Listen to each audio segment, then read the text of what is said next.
Okay, so by popular demand, I am going to make this 6th podcast episode on emotional eating. I know that this is a really important topic and something that a lot of people struggle with, both because, well, I have eyes and see people struggling with it in real life, but also in my online coaching program, it's one of the major obstacles getting in the way of fat loss. The big issue with it is that there is no simple solution, right? It's quite a complex issue. There's quite a lot going on. And hopefully in this podcast, I'll be able to dive into all of that. I want to talk about exactly what it is and what's going on and kind of what the problem is. And then in part 2, I want to talk about some of the different things that you can do about it. Again, there isn't just one solution. Emotional eating is kind of a cluster of lots of different problems. So figuring out exactly what the problem is for you is absolutely essential before you can figure out what you can do about it. So first of all, part 1, let's talk about what it is. And I want to start by kind of giving a broad definition because a lot of people say emotional eating, and I also say emotional eating because I think that's the term that most people recognize as this particular issue. But actually on my coaching program, I try to shift towards the term non-hunger eating. And the reason why I use this term is because I think it's just a more inclusive term that also includes emotional eating, because sometimes you're eating out of emotions, right? So some kind of self-medicating with food, stress eating, all of that kind of thing. But sometimes it's also not actual emotional eating, and it's for positive reasons as well, like reward eating, like, oh, I've been really good today, so I deserve a treat, or I've had a really hard day, I deserve to have something to wind down. It could also be just pure habit eating. It's just pure habit. It's very, very, very Pavlovian. You're feeling a bit stressed, you're feeling tired, it's the evening, the kid's gone to bed, you're watching TV, so you sit and you eat stuff. Or maybe for other people, it's like eating while they're working. Like a lot of Americans in particular sit there, munching on something all the way through their work day. And that becomes a habit that has a really clear trigger and then a really clear kind of behavior that you then perform, and it becomes really, really, really ingrained. And it could also include things like procrastination eating, which isn't exactly emotional eating. It's like, I don't want to do this difficult task, so I'm just going to eat instead.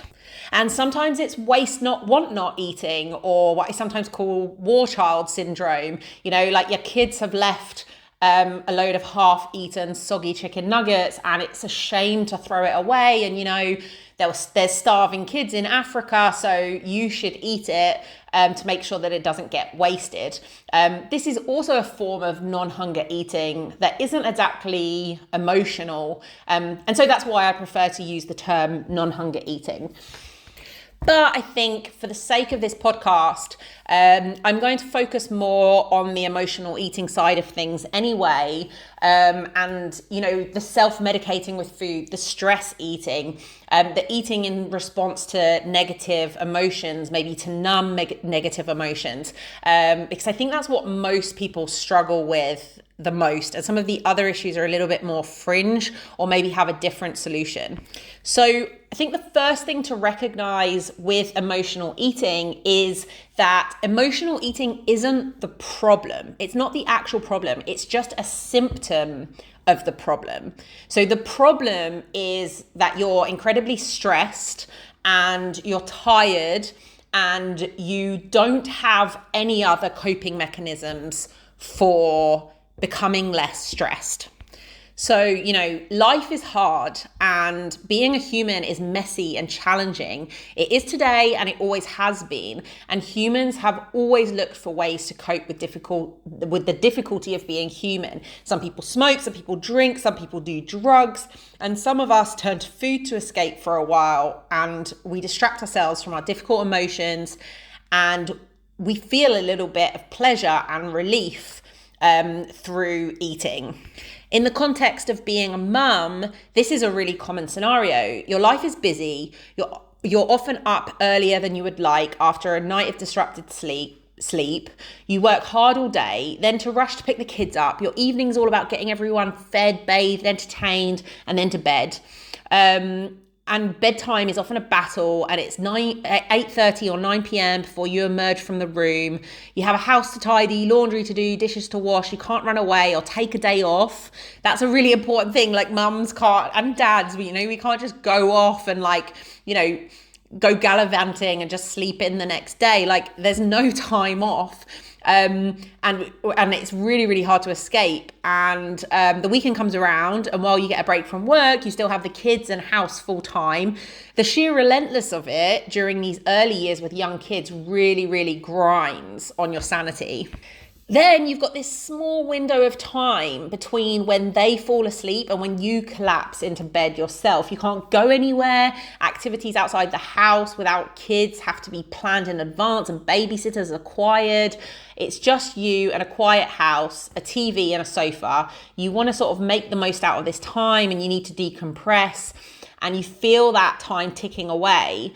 Like, what can you do to maximize this relaxation time? And this is where food comes in. It's a really quick fix. It's immediately gratifying. The second big problem, so the first problem being that, life is hard and emotional eating isn't actually like the problem. It's a symptom of the problem, which is actually just having a very stressful full life. But the second problem is the modern food environment. So never in the history of the world have we been so exposed to this kind of abundance of cheap food, but not just cheap and affordable food, but also highly, highly, highly palatable food that is made in laboratories by very, very clever people to be a party in your mouth. Like, most of human history, food has been scarce. There hasn't been enough of it. And feeding the whole population has been difficult, but then also processing the food, turning it into something that's edible, either cooking it or turning it into cheese or whatever, has been a very laborious process for each of us as individuals. Whereas now, just everything is available really, really cheaply, really, really easily. And it's all just at our fingertips. And often we have a fridge full of food that lasts, has a long shelf life. We've got loads of treats and sweets and party in your mouth type foods, and it's just so easily accessible. On top of that, like I just touched on before, modern processed foods are hyper palatable and calorie dense. So whereas in the past it's been really hard to get enough calories in, nowadays we have the opposite problem where it's hard to not get too much. So most of us have a large stock of these foods like chocolate and ice cream and crisps or chips in our house. I call these fun foods because they aren't there for nutrition, right? They're there for entertainment. They often don't provide any nutrition whatsoever. They're just there for the party in your mouth side of things. They are literally made to hijack our senses and have exactly the right flavor and texture and mouthfeel to make our synapses go off like fireworks. And they are just one form of super stimuli. And other forms of super stimuli, things that really hijack our brains, are things like social media, Netflix, porn, and recreational drugs. So we have this modern, not just food environment, but we have this modern environment that has a bunch of these super stimuli that are there to that really, really grab us and really give us this like kick of dopamine. And they just don't exist in nature, and they just have never existed throughout human history. So other humans just haven't had that temptation there in the past to fall back on. But the third problem is that emotional eating works, right? It is actually very effective. And this is why it's so hard to just stop doing it.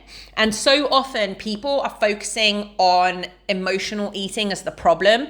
And they say to themselves, right, I'm going to stop doing this. I'm just going to stop eating like this. But like I said before, the emotional eating is it's just the response to the problem. It's just a symptom of the problem. So when we try to just take away the emotional eating without addressing the underlying problems and the underlying causes of stress, you're still left with all the same stress that you had before, but now you have no coping mechanism to cope with that stress, which is really, really stressful.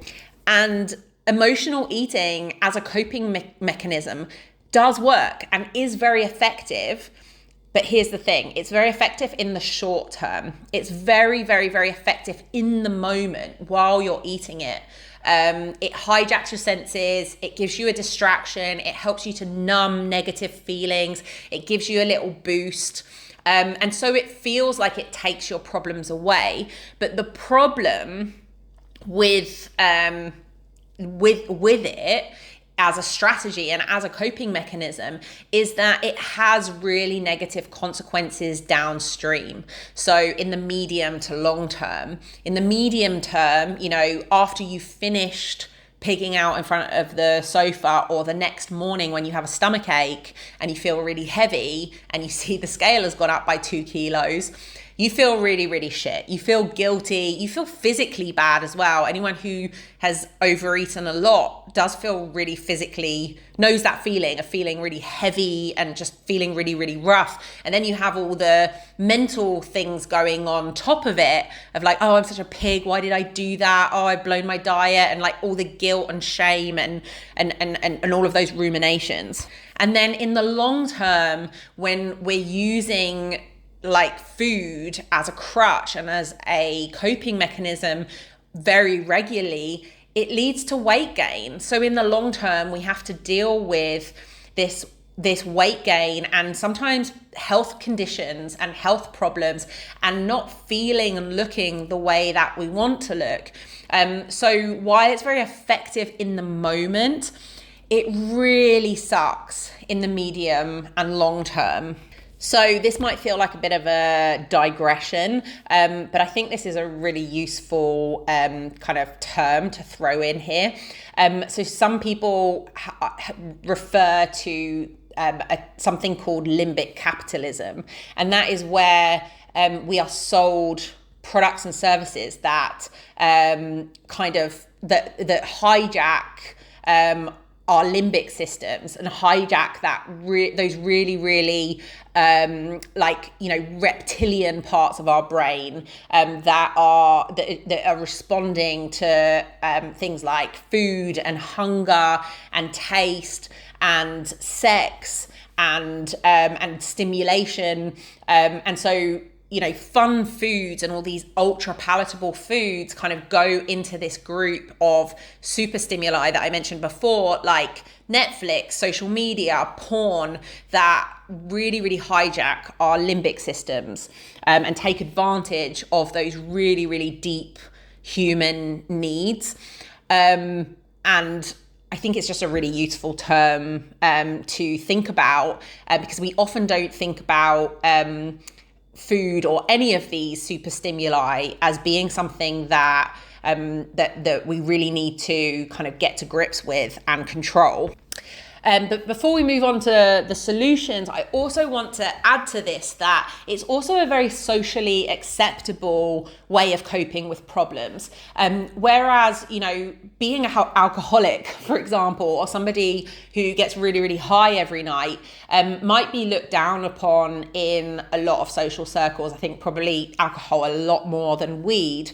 But going and eating too much food is very, very, very socially acceptable. Being overweight is not only socially acceptable, but it is the norm, right? Like the average adult in the Anglosphere is overweight or obese nowadays. Like it's something like 40 to 50% are overweight or obese. So it's very, very socially acceptable. And if you do think about somebody who drinks too much, or a mum who drinks too much in the evening to cope with things versus a mum who eats a bit too much, I think you can, see that it is a much, much, much more socially acceptable way of dealing with our problems. And the same is true of smoking, right? Like we have a much more sympathetic view of overeating than we do of smoking. And so people feel like it's okay to do. And in saying that, I'm not trying to fat shame or say that we should be shaming people. I'm just simply pointing to the fact that, in the cultural zeitgeist that we have, we do consider overeating to be quite acceptable, whereas some of these other substances are not considered very socially acceptable. And that is especially true nowadays in this era of body positivity. And after my limbic capitalism little speech, I'm going to swing the other way. And one final thing I want to say is that I think we also have a cultural narrative of having it all. The goal is to have it all. We don't like the idea of having to sacrifice one thing for another. And especially in this era of sort of fat acceptance and body positivity, we have this narrative of sort of like you should never restrict yourself. You have to remove all limits. You have to do whatever you want, not just with food, but in a wider sense as well. And things like discipline, restriction, control, austerity, sacrifice, or thriftiness are all very, very, very unfashionable qualities these days. We also have there's some big cultural things that are going on that are also contributing to this situation, in my opinion. We have a cultural narrative that panders to whatever people want to be true, telling them, that they can eat whatever they want and that that's somehow a noble cause and that there's nothing wrong with being overweight, that, there's nothing unhealthy about being overweight.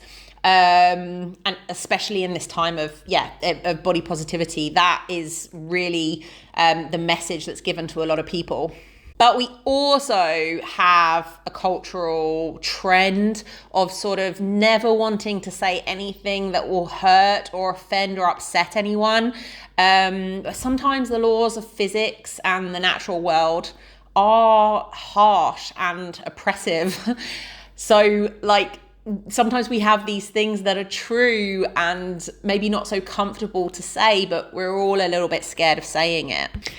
Okay, so now that I've spent 20 minutes outlining what I think the problem is and why emotional eating has such a hold on us, I want to talk about some possible solutions. And I think there are several ways of coming at this, and some might be more relevant to you than others. So I'm just going to go through a list.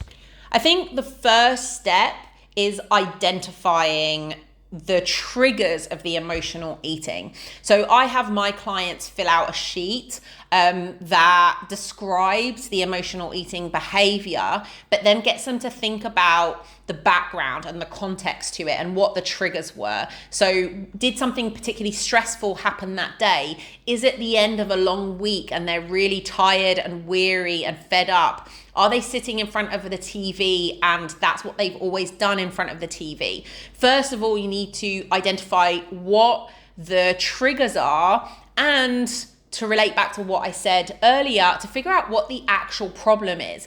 Are you stressed? Are you tired? Are you fed up? Do you feel like you need a treat? All of these things are the real reason why you want to eat emotionally in the evening to numb those feelings. So the first thing is, sunlight is the best disinfectant. You've got to figure out what's actually going on. What's the actual problem, and what are the triggers causing you to want to overeat?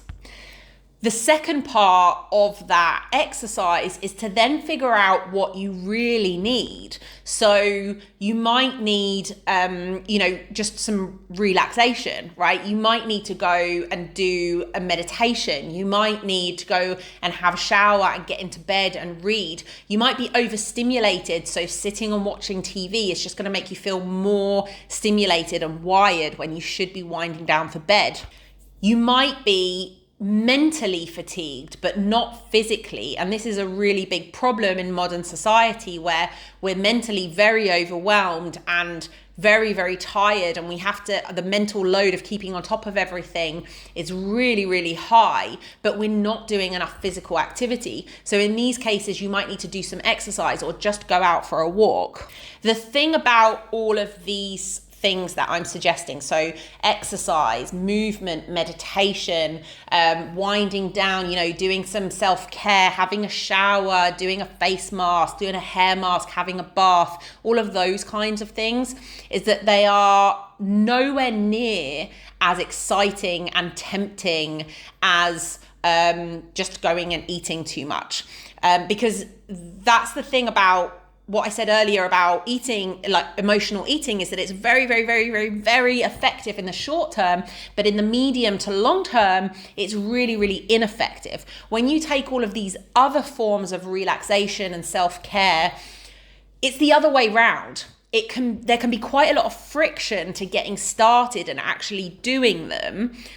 So going and having a shower and doing a face mask might feel like, oh God, I can't be bothered. Going and reading a book, cold water exposure, having a bath, going for a walk, it might not be as tempting as sitting on the sofa and watching TV and eating too much food.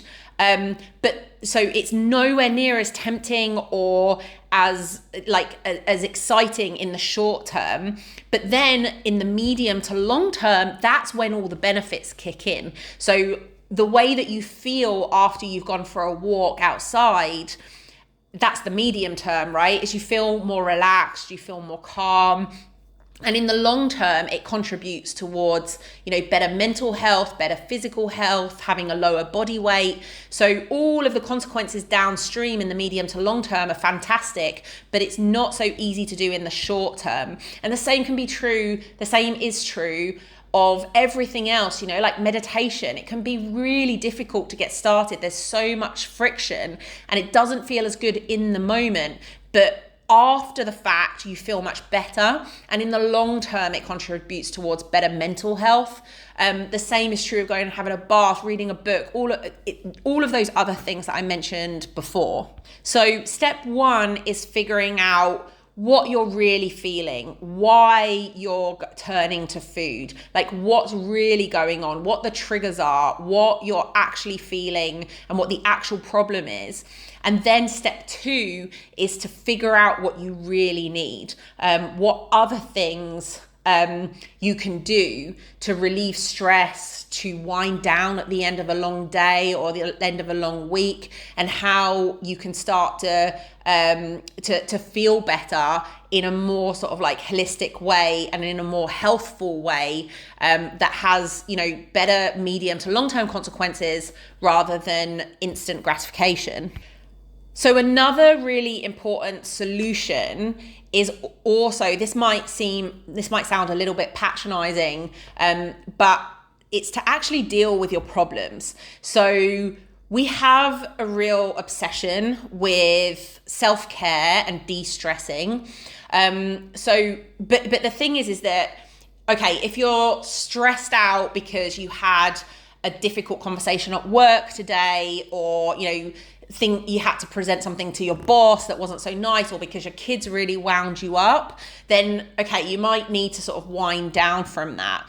But if you're really, really stressed because you hate your job, because money is tight, because your car's broken down, because you're miserable in your relationship, because you don't know what you're doing with your life, like, you don't need de-stressing and you don't need self-care. You need to fix those problems. And I get that they are really big life problems, but as long as you have that problem, like as long as that problem persists, so will the stress. And no amount of de-stressing is ever going to get rid of the stress of that problem. So a really simplistic example is if your car has broken down, meditating is not going to solve that problem, and it might get rid of that stress temporarily, but you still have the problem and you still need to fix your car. The same is true, you know, if you have a really toxic friendship, or if you have marital problems, or if you have a problem with a family member, or if you absolutely hate your job and you need to come up with a new career path. Like, these are all things, problems that need to be fixed. And, you know, having a bath and self-care and doing face masks and sticking post-it notes all over your mirror is not going to get rid of the problem. You actually have to fix that problem. You actually have to face your problems in life and fix them so that you don't have the stress generated from that problem. That might sound really obvious when I say it out loud, but it's surprising how few people really realize that and take that on board. And another example is that if you are stressed about being overweight and being unhealthy as a result of being overweight, feeling shit because you don't like the way you look in clothes, or you don't like the way you look naked, or you don't want to get naked in front of your husband, or you just feel really down about the extra 10, 20, 30 kilos, whatever it is, that is also an example of a problem that you have to fix in order to feel good. And I think, again, we have this like cultural obsession of getting people to, like, body positivity is all about that, right? It's like accepting, you know, the extra 30 kilos or whatever it is, and really, really loving yourself like that. And that's the solution that's presented by body positivity, rather than saying, okay, I don't like being 10, 20, 30 kilos overweight. Let's fix that problem. Let's face that problem. And then I won't have the stress constantly from that problem, from not liking the way I look, to not liking the way I feel, to being unhealthy, to potentially having really bad health problems later on in my life. So being overweight and emotional eating sometimes being a part of that is also a problem that you need to fix in order to not feel stressed and to then not turn to food in order to cope with that stress. Once you've fixed all of your problems, you know, your marital problems and your work and all of that stuff, you'll come to the happy realization that you're still stressed. Why? Because life is stressful and life is hard and we're humans. And, you know, it's stressful having kids and paying bills and keeping everything afloat. So this is then when all of those other things that I said before come into play. So things that help you reduce stress, help you feel better, help you feel more focused. And they are a lot of life kind of like lifestyle things. There are some very, very specific things you can do. And I say to my clients, mood first. Like, if you're in a bad mental state, if you're feeling down, if you're feeling constantly stressed, if you haven't slept enough, trying to diet from that place, it doesn't work. You're going to give up. You're going to get frustrated. You're going to get fed up. You're going to crave more food, more carbohydrates, more fun foods. You have to manage your mood first. So mood first, fix your mood, do things that get you in a better mental state. And then from that place, that's when you can do all the things related to your diet. So tracking your calories and getting your workouts in.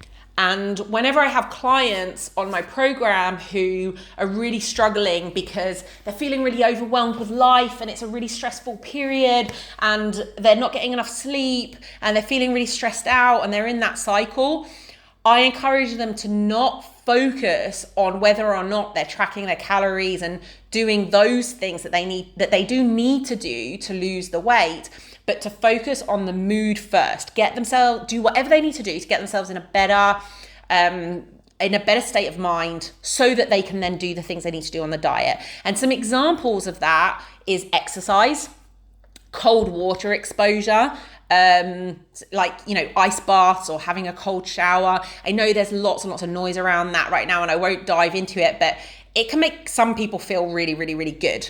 Meditation, yoga nidra, or some other kind of guided relaxation, hot baths or saunas, a massage, sex, times with friends and family, breathing techniques like the Wim Hof method. Again, these are all of those things that maybe don't feel so tempting, and there's a lot of resistance and friction to get started with them, but they make you absolutely feel amazing afterwards, which is the opposite of fun foods. So that's ultimately it in a nutshell, in a 30-minute nutshell. It's emotional eating is about realizing that it's not the problem, it's just a symptom of the problem. Then understanding what it's a symptom of, like what things you're actually feeling, what negative emotions you're trying to numb. And then to there's two strategies for then reducing stress. One is by actually dealing with your actual problems, so that you don't have as much stress to deal with. And then the other one is with the leftover stress, then having other more effective coping mechanisms for stress that might include exercise, meditation, and some things that I didn't mention are things like journaling and therapy.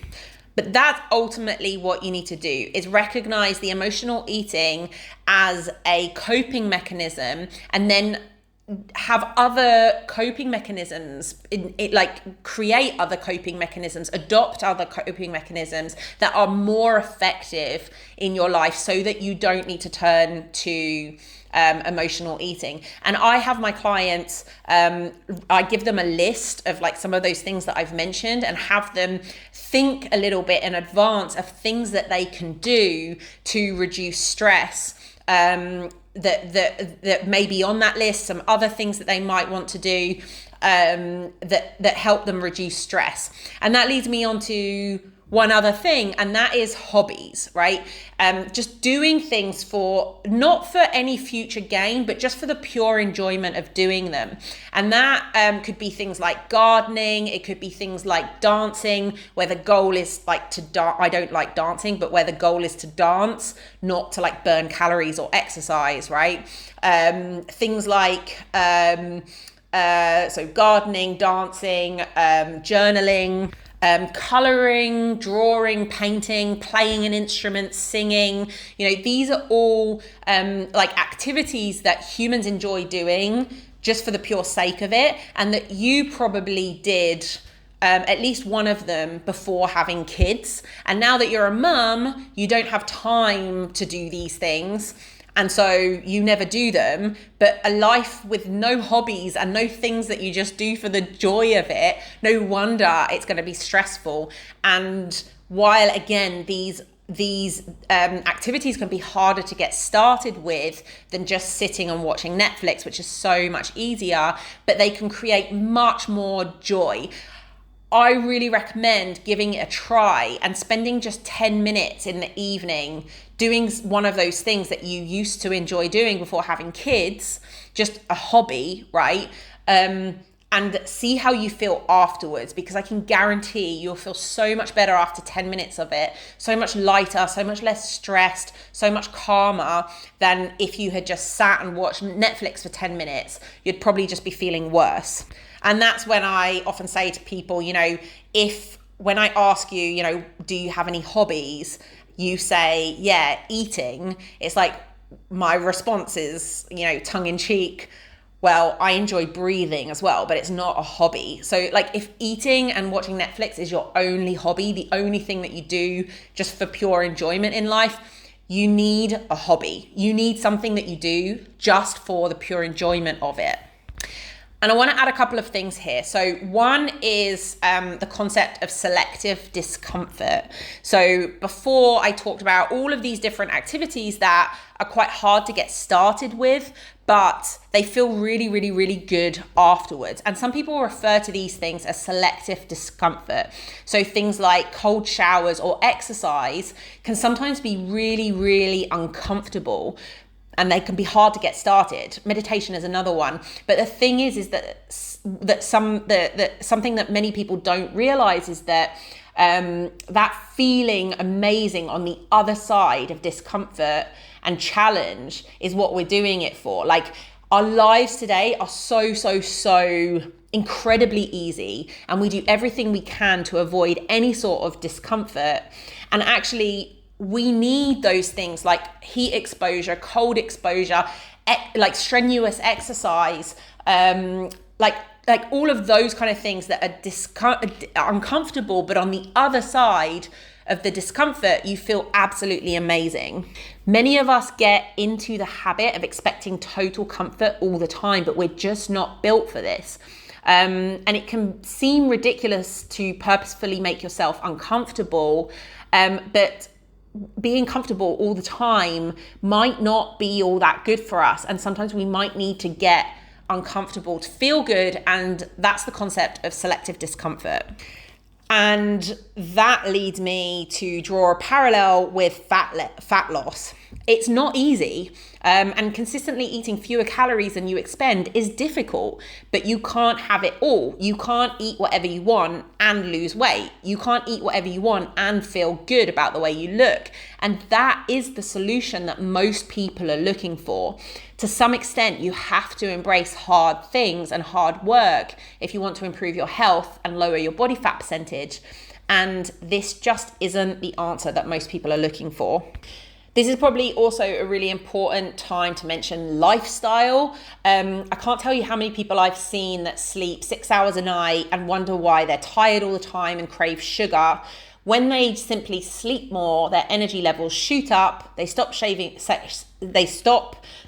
sugar, their hunger levels drop. Fancy that. Who would have thunk it? We never adapt to sleep deprivation, and there's a clear link between lack of sleep and cravings, especially for carbs and sugar, and our hunger levels get really out of whack. I know it's boring and not a quick fix, but if you are constantly sleep deprived, you're always going to feel shit, and you're always going to turn to food to make you feel a little bit physically better. And the only way to fix it is to get more sleep. And some other really simple, boring lifestyle basics that you absolutely must be doing in order to feel good is exercise. In my opinion, eating at regular meal times and not just erratic eating. Eating actual meals instead of snacking constantly, which feels really, really shit. Getting actual sunlight, like going outside and getting sunlight on your face, spending time with friends, and movement. Another thing I want to really encourage you to consider is knowing the difference between mental and physical fatigue. And I did mention this earlier on, but I just want to dive into this a little bit deeper. Most people don't even realize that it exists, right? If you work at a computer all day, then look after kids in the evening, you likely feel exhausted all the time, but you likely have a lot of mental fatigue, but absolutely no physical fatigue whatsoever. And most of us never need to do any physical labor, which until 100 or so years ago was just part of our reality. And while it might serve our class aspirations, it really fucks us over in terms of both physical and mental health. So once I had a client who fit this description, right? She worked all day, came home, looked after kids, and then was just exhausted in the evening. And she just sat down and watched Netflix for like 3 hours and then went to bed. And I encouraged her or suggested to her that, maybe what she's experiencing is actually mental fatigue, and that continuing to sit for a few more hours is not actually what she needs. And I encouraged her to go out for a 20-minute walk, and because she might not be physically fatigued, and see how she feels after that. And she came home after a 20-minute walk feeling so good, absolutely buzzing her tits off, then started cleaning up the kitchen, listened to a podcast, and then went to bed early feeling really, really excellent. And it was just that little bit of physical work. If you are feeling mentally fatigued, then you might need to do some physical activity to relieve that mental fatigue. Whereas if you're physically fatigued because, you're a doctor or a nurse or a personal trainer and you're on your feet all day, then like going for a walk might be the last thing that you need, and you actually need to sit on your bum and relax. But for the vast majority of us, myself included, that is not the case. And finally, one other thing that I can suggest that again contributes to that mental fatigue and not physical fatigue is disconnecting from the machine. We're all so constantly connected to social media and the internet and constant news cycles, and it's absolutely exhausting. It's making us overwhelmed, overstimulated, and completely fatigued, stressed out. And it's really important to take some time to disconnect from all of that, because that feeling of being constantly wired and constantly stressed out is often, and constantly needing stimulation, we often feel like then the solution is that we need more stimulation. And that's where people then turn to food and eat too much. As a like to try and they're sort of fighting fire with fire, like they're trying to treat overstimulation with more stimulation, where actually what you need is to disconnect and have less stimulation. So some ways that we can do that is spending more time in nature, whether it's in the weekend or just going for short walks, in the evening, or adventures with your kids, taking social media breaks. I actually try to do this for a full 24 hours once a week on Saturday. Partly my husband's Jewish, so partly for that reason as well, but it's a really great opportunity every week to kind of disconnect and reconnect to myself. Reading a book, like just paper instead of scrolling. You can use the settings on your phone to block certain apps at certain times of day. My phone goes grey after 6 p.m, which makes it less appealing to look at and use. And turning notifications off. Like, you don't need your phone bleeping and reminding you every time you get a WhatsApp message or DM. I have 0 notifications on my phone. It's enough that I check it several times a day. I don't need it going off in my ear every time someone messages me. Actually, there is one more tip that I want to give you that I totally forgotten about. And that is just one final solution, is allow yourself to eat emotionally sometimes.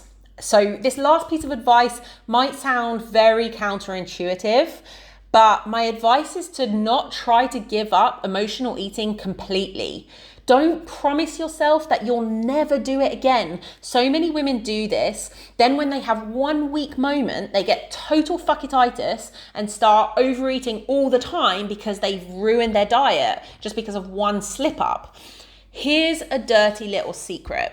You don't need to never comfort eat in order to be fit or healthy or lose a fuck ton of weight. You can get away with it from time to time if you just eat in a way that aligns with your goals most of the times. So there might be times in life where you're extremely stressed and or tired or got through a big stressful event. Sometimes going out for a burger and a beer, ordering your favorite takeaway, eating some ice cream, or having a few glasses of wine might be completely proportional and appropriate. It's also part of having a good relationship with food. One thing I would say there is don't blow it out of proportion. I see a lot of women say, I had a binge, and then when you ask them what they had like a few candies, or they had a burger and 2 beers. That's not a binge, right? It's okay to sometimes use food. So food is fuel, and you should see it as fuel some of the time, but it is also there for enjoyment. It's also there for, connecting with others, for celebrating. It's okay to sometimes use food to relax and to enjoy yourself. The goal shouldn't be to get it down to 0. The goal is to understand how often you can get away with it and still, lose a lot of weight or maintain a lower body weight. While you don't need to give up emotional eating entirely, you do need to let go of the guilt, because the guilt and spiraling and catastrophizing after the fact is often what causes people to give up completely. I've worked with so many women who struggle with emotional eating, and I've had some lose up to like 35 kilograms, which is 77 pounds. And not a single one of them, I can tell you this, not a single one of them has completely given up emotional eating. Like, that's a bold statement, right? So I've had women lose 20, 30 or more kilos, and just consider that. They have gotten to that point, they have lost that much weight, while sometimes emotional eating. Along the way, they've emotional eaten at times, okay? Ironically, allowing themselves to do that sometimes, not beat themselves up and get back on track the next day, has allowed them to lose an incredible amount of weight, adopt strategies that help them relax without unwanted consequences from food downstream, but also simultaneously improve their relationship with themselves and their bodies and food. This is truly the superpower, not catastrophizing and giving up completely on the healthy changes you've made just because of 1 week moment and slip up. So consider this. You lose 3 kilos, then you have a really bad day, overeat and comfort yourself with food. What most people do is they go, fuck it, I've ruined all my progress. I'll have put all those 3 kilos back on just from one evening of overeating. And then they actually give up. They stop weighing themselves. They stop tracking. They stop eating, in the right way, in the way that makes them feel good. And they just overeat every single day. And it's that catastrophizing and spiraling and going, fuck it, that causes them to then actually lose their progress and regain the weight. But if instead of getting, total fuckititis, if you say, okay, let's just keep going, get back on track the next day, a few more weeks down the line, and now you've lost 6 kilograms and you have another slip up. But again, if you give up because of the slip up, then you could actually put those 6 kilos back on. I've worked with so many women who have just sort of brushed themselves off the next day. Okay, cool, it happened, whatever, keep going. And then they keep on losing weight. The slip up and the binge or the overeating doesn't actually cause their weight to go up very much. It causes a little blip on the scale, and then they carry on losing weight. And then they get to their goal. So many people fail on diets because we expect perfection from ourselves, to never slip up or have a bad day. And this is totally unrealistic. The reason why my online program works is because I allow people to not be perfect, to mess up sometimes, and to enjoy food sometimes and go way over their calories. I don't berate them, and I teach them to be kind to themselves too, and to not give up because of one bad day or a meal. So I think that's also, a really, really, really big thing, is a lot of people go into, they sort of say, okay, I've got a problem with emotional eating and I need to stop emotional eating. And first of all, they think, I'm going to stop emotional eating from this moment. I'm never going to do it again. So then obviously at some point they slip up, and then they're like, oh, okay, it's all ruined.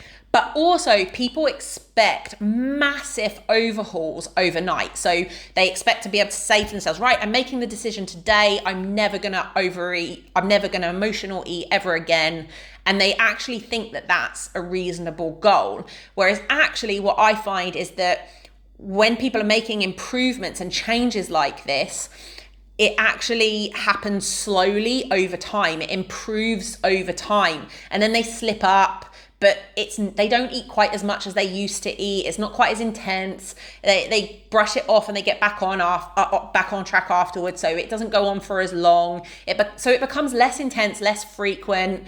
And over time, it just becomes less and less, but it still crops up. It still happens sometimes. But if you're able to let go of the guilt and stop spiraling afterwards and just get back on track afterwards, you can still make incredible progress. I can tell you myself, getting really lean last year and working with other clients who get really lean, we all overeat sometimes, and sometimes we emotionally eat. It is possible to be very, very lean and emotionally eat or overeat sometimes. It's just understanding how much you can do it. Okay, so this has been a really long episode. I'm coming up to 50 minutes now, but I think this is a really complicated topic and there are lots of parts of it. So I really hope that you found, some insights, some inspiration, some solutions, some practical tips in this podcast, but also some important mindset shifts as well. As always, I would really love your feedback. I'd love to hear if you learn anything from this podcast. I'd love to hear any criticisms as well. I wouldn't love to hear them, but it does help. And I would also love some requests for future podcasts.